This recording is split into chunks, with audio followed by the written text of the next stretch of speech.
এই সিজনে লতার তরকারি খেতে খুবই মজা লাগে, আর যদি হয় সাথে ছোট মাছ তাহলে তো কথাই নেই। আসসালামু আলাইকুম ভাই বোনেরা, আপনারা যারা আমার চ্যানেলটি নতুন দেখছেন একটি লাইক কমেন্ট এবং সাবস্ক্রাইব করে পাশে থাকবেন। এই যে দেখেন, আজকে আমি মাটির কড়াইয়ে লতা রান্না করব ছোট মাছ দিয়ে। সেই কারণে আমি পেঁয়াজ মরিচ একটু ভাজি করে নিয়ে তার ভিতরে জিরা গুঁড়া, স্বাদ মতো লবণ, হলুদ সব কিছু দিয়ে দিয়েছি। দিয়ে এবার আমি লতাটা হাতে মাখিয়ে না দিয়ে একটু কষিয়ে নিব, বেশিক্ষণ না, হালকা একটু কষিয়ে নিব।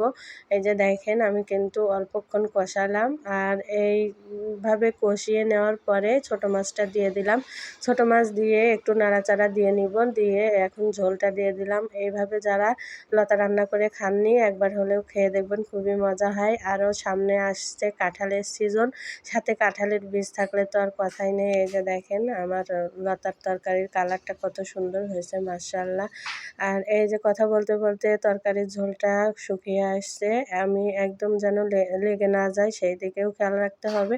হয়েই তো হয়ে গেল মাখা মাখা। আল্লাহ হাফেজ।